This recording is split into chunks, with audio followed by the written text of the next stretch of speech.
Shalom Ouvracha. Alors, ce cours est dédié pour la Haslacha, pour la Yeshua, donc pour la réussite et pour la délivrance de Nissim Ben Gras et Albert Nissim Ben Corinne Rahmana Esther. Cette paracha, c'est paracha Shelach Lecha. On raconte l'épisode des explorateurs des Meraglim, où ils ont dû explorer la terre d'Israël et sont revenus avec des mauvaises nouvelles, en disant que la terre d'Israël était difficile à conquérir, vu leur ville fortifiée et les habitants de leur grande taille, les géants, ainsi que le fait qu'il y avait énormément de morts, déjà. La question est de savoir pourquoi les explorateurs ont-ils été punis, quelle a été leur faute exacte, et qu'est-ce que nous on peut en tirer de ça. Les Chachamim nous expliquent que la faute des Meraglim, c'est d'avoir perdu confiance en l'avenir. Bien que les événements sont difficiles, il ne faut jamais perdre confiance en l'avenir. Et c'est ça qu'ils ont eu des comptes à rendre. Essayons de développer un peu tout ça. Je cite dans la Torah, donc dans la parashat Shelach Lecha 13,31 dans la Midbar, Lo nuchal la'alot el ha'am ki chazak mimenu. Nous ne pourrons pas monter contre ce peuple car il est plus fort que nous.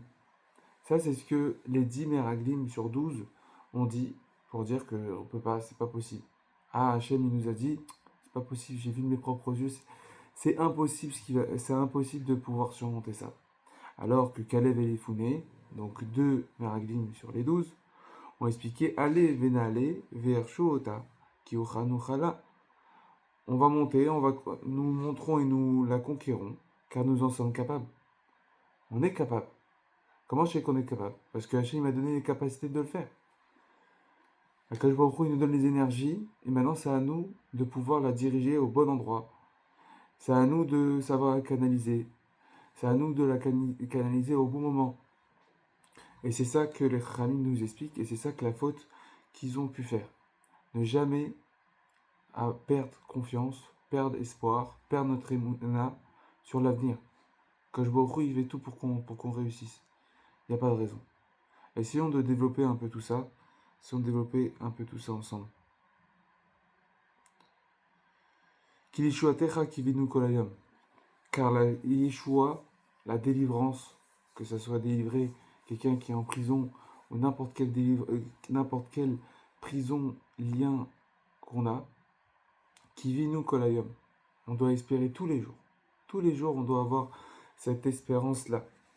C'est ce qui nous fait tenir et c'est ce qui va nous faire avancer.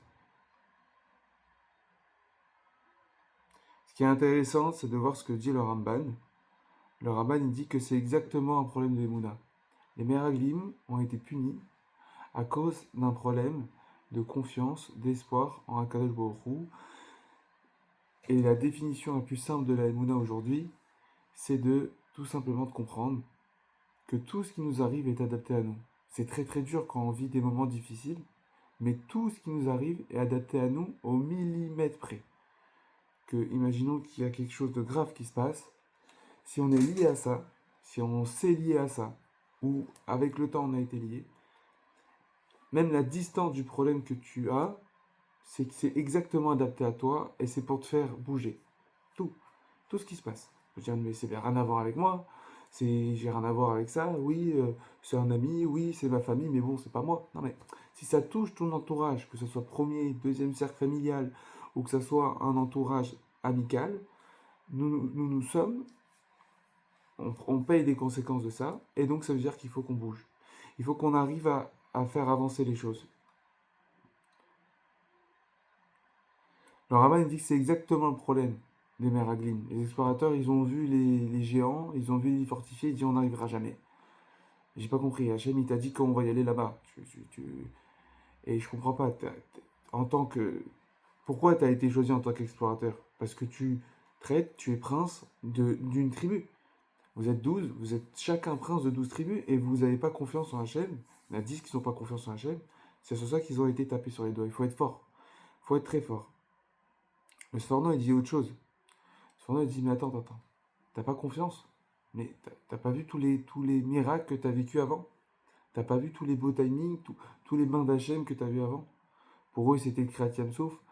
pour eux c'était les diplés, pour eux c'était la Yetziat Mitzrayim, toutes ces histoires-là, et t'as peur, tu t'y crois pas quand tu arrives dans une ville, Hachem il est avec toi, Hachem il est avec toi.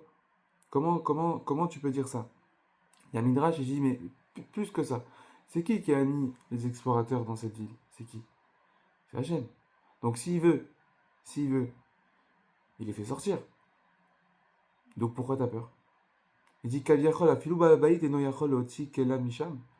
Il dit même le balabait, le propriétaire des lieux, il peut pas les faire sortir, il peut pas faire sortir ses ustensiles d'ici, de là-bas. Évidemment qu'il peut réussir à les faire sortir. Alors pourquoi t'as peur? N'aie pas peur, fais ton taf, fais ce qu'il y a à faire, avance, avance et n'aie pas peur. N'angoisse pas sur des choses que tu veux pas contrôler. Essaye de faire en sorte que c'est Hachem qui veut tout ça et qu'il y a un chemin à passer. Voilà. Tu veux t'épiler, et ben tu vas falloir mettre de la cire, ça va chauffer, ça va faire mal. Après, il va falloir l'arracher vite. C'est comme ça, c'est le processus et il ne faut pas avoir peur. Il faut être solide. C'est des moments difficiles et il faut être solide. Le Midrash, il dit quelque chose et ça, c'est important. C'est que quand on vit dans la souffrance, qu'on a des événements très difficiles, d'accord? Le Midrash, il nous dit En echacha she'en laket. Il n'y a pas un moment, donc en vrai, il n'y a pas un événement, il n'y a pas une fin. Il y aura une fin. On dit il y a une fin à les bonnes choses, et ben il y a aussi une fin au malheur. D'accord? Mais la fin du malheur, elle va dépendre de toi. Elle va dépendre de qu'est-ce que tu vas faire, quelle réaction tu vas avoir avec l'action qui s'est passée. Quelle réaction tu vas avoir avec la situation où on t'a mis. Mais j'ai rien demandé, mais pourquoi Hachem il fait ça? Mais c'est pour qu'on avance. C'est pour qu'on avance. Et peut-être que tout ça, ça va amener que de la Yeshua. D'accord? Ça peut être un mal pour un bien. Je donne un exemple. Imaginons que quelqu'un ait des très très gros problèmes de santé. Bah, ces très gros problèmes de santé peuvent aider à faire en sorte qu'il ait moins d'obligations de l'autre côté. D'accord? Peut-être que tout ça, c'est pour qu'après, ils soient beaucoup plus libres de partir où ils veulent. C'est ça qu'il faut comprendre. C'est ça qu'il faut comprendre. Ce qui est intéressant, on dit que la délivrance, Yeshua Hachem qui est Rephaim. La délivrance d'Hachem, c'est comme un Rephaim, c'est comme un clignement d'œil. Donc il faut jamais perdre espoir. Ça peut arriver à n'importe quel moment, ça dépend de rien. Et il faut rester solide, il faut prendre des choses sur nous. Il faut grandir pour qu'on soit assez grand pour que l'épreuve soit beaucoup plus simple pour nous et qu'elle-même elle soit annulée. Je souhaite, B'ezrat Hashem, que ce Shabbat permette beaucoup d'aslacha et beaucoup de délivrance à Nissim Ben Gras et Albert David Ben Corinne Rachmana Esther. Shabbat Shalom.